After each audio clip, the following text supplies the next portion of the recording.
Opinions regarding D&D's Artificer class are mixed. According to this poll I ran here on YouTube, 61% of you like 5e's take on this class, but feel that it needs support. This coincides with many of you having the opinion that there is no underlying official well-defined crafting system for 5e. Another issue many have with the Artificer that they feel like the class fantasy is more steampunk oriented and clashes with the high fantasy worlds that they want to play in. This brings me to believe that the problem with the Artificer is that it has limited fantasy. In today's video, we will talk about how the Artificer's limited fantasy is a problem and some ways to fix this for those inspiring designers and homebrewers out there, and I will provide a homebrew option for you to use at your table. The origin of the Artificer within the context of Dungeons & Dragons stems all the way back to Advanced Dungeons & Dragons 2nd Edition. In 1996, TSR published Player Option Spells and Magic, which introduced the idea of Artifice as a wizard specialty. A wizard character was able to channel magic into or through non-living items. It wasn't until 3rd Edition and the introduction of Eberron in 2004 that the Artificer would be a full-fledged class.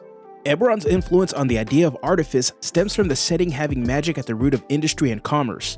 3rd Edition's Artificer expands on the ideas from 2nd Edition by not only having artificers channel magic through items with the infusion mechanic, but by also having them create magic items. This solidified the Artificer with having a magical inventor fantasy. Fast forward to 5th Edition and the Artificer had a bumpy road getting implemented into the system. Originally, the Artificer was introduced in the Unearthed Arcana Eberron playtest material as a wizard subclass. While Artifice as a wizard option is a callback to 2nd Edition, the Artificer subclass had features based on the 3rd Edition's class identity of infusing items with magical effects. To no surprise, this was not well received simply for not being its own class like it was in 3rd and 4th editions. Wizards of the Coast heard that criticism loud and clear. They eventually followed up with Unearthed Arcana Artificer and introduced a full-fledged class for playtesting.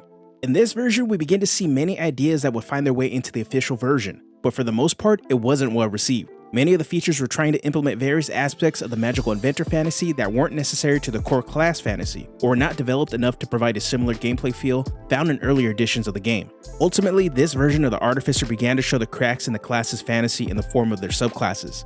In this playtest version, we received the Alchemist and the Gunsmith. The Alchemist would go on to the final version, but the Gunsmith was left to squander in UA jail.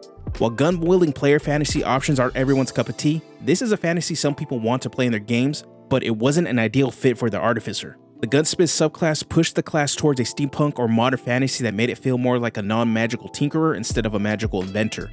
This finally brings us to the official Artificer introduced in Eberron Rising from the Last War, and reprinted in Tasha's Cauldron of Everything.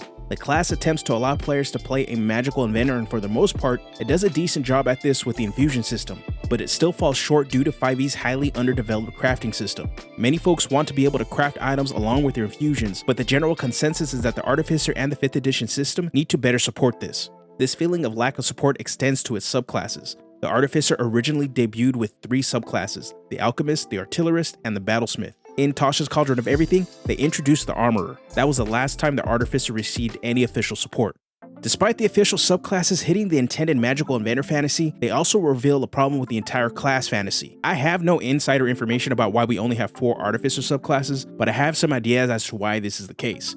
Maybe Wizards of the Coast feels the Artificer is too tied to Eberron, so they will not develop it without Keith Baker's involvement. Or maybe it's because they laid off a ton of staff so they no longer have their workforce to develop parts of the game. Or maybe they're training their AI to shovel out garbage. Half joking aside, I think we're not seeing more Artificer subclasses simply because Wizards of the Coast backed themselves into a corner with the class's intended fantasy. Let me explain. Have you ever noticed that the 3 of the 4 Artificer subclasses represent magic items? The Alchemist is based around potions, the Armorer is based around magic armor, and the Artillerist is based around wands and magic staves. The Battlesmith is an exception because it's a subclass built as a holdover from an earlier version of the Artificer, with a feature in the core class kit that granted a player a construct pet. Here lies the problem with the Artificer. In 5th edition, the class is hindered by solely being tied to magic items. There might be 3 more subclasses we can create given this direction: a subclass based on magical weapons, another subclass based on non-combat magic items, and a subclass that allows you to create magic scrolls. The magic scroll subclass did make its way into testing as the Archivist, but it remains in Unearthed Arcana jail and was picked apart to create the Order of Scribes Wizard subclass. Using only categories of magic items as themes for the Artificer subclasses severely limits its options, affects its mechanical support, and hinders the magical inventor player fantasy many players want.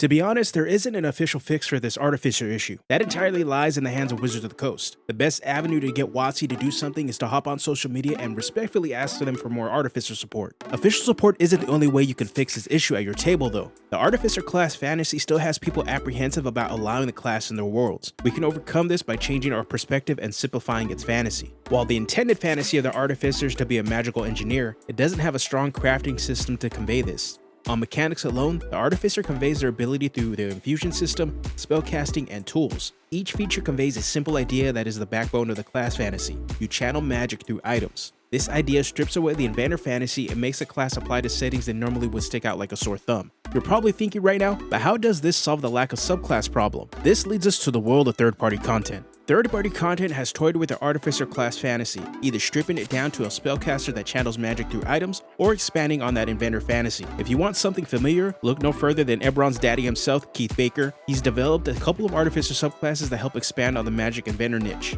In exploring Ebron, we have the Maverick, which tries to give the player the feeling of creating small magic items on the fly to cast cantrip level magic. There is also the Forge Adept, which is the counterpart to the Armorer subclass, where Artificer creates a magic weapon and improves upon it. Another third-party book to check out is the Ultimate Adventurer's Handbook. This hefty tome has a total of 6 brand new Artificer subclasses that support the inventor niche or toy with the idea of a spellcaster who channels magic through items. 2 of my favorites are the Transmortalist, where you modify your body with magical items to become a magic-powered cyborg, and the Cognition, where you use a special helm to channel your psychic powers like your Professor X. If you're interested in either of these books, you can find affiliate links to both in the description below. There is one avenue I don't see explored with the Artificer subclasses in the third-party scene. I believe the Artificer class can expand its fantasy by having subclasses based on magical use of tool proficiencies. With the exception of Thieves' Tools, toolkits are heavily underutilized in 5e. The Artificer class is the toolkit class. Not only do they need tools in hand to cast their spells, but they can also whip up any tool on the fly with the right tool for the job feature. While each Artificer subclass does provide tool proficiencies, they serve as a backdrop to the subclass's inventor fantasy. The Alchemist subclass is the only subclass so far that bases its identity around its tools.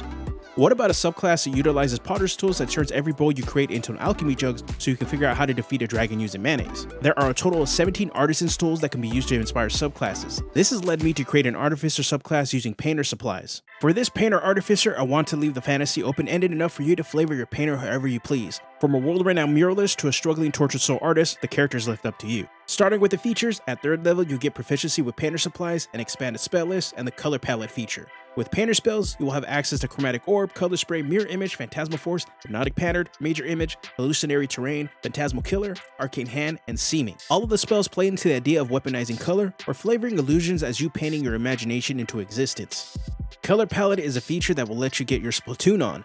When you finish a long rest, you can choose 2 primary colors from the list of the colors below. The combination of those 2 colors will grant you access to a secondary color. This is my way of making you feel like you are mixing colors.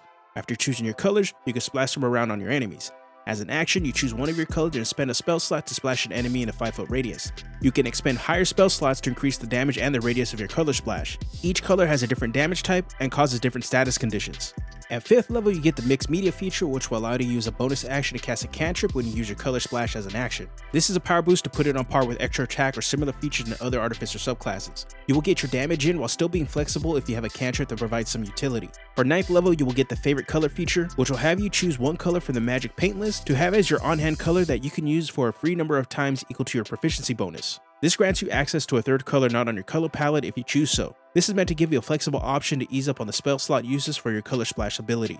The last feature is Paint the Town. This one is simple. It enhances the base radius of your color splash ability and allows you to cast Prismatic Spray without expending a spell slot at least once. Prismatic Spray was the inspiration for the effects on the color palette options, and I wanted a way to grant a player the ability to use this spell. With that said, if you want to play the Painter Artificer, you can find the link to the subclass in the description below for free. For patrons, you can get a PDF copy with the art by Mick Cortez on Patreon. If you want to see more content like this, please let me know down in the description, and let me know what other subclasses you'd like to see. Alright, I'm out of here. Have a good one.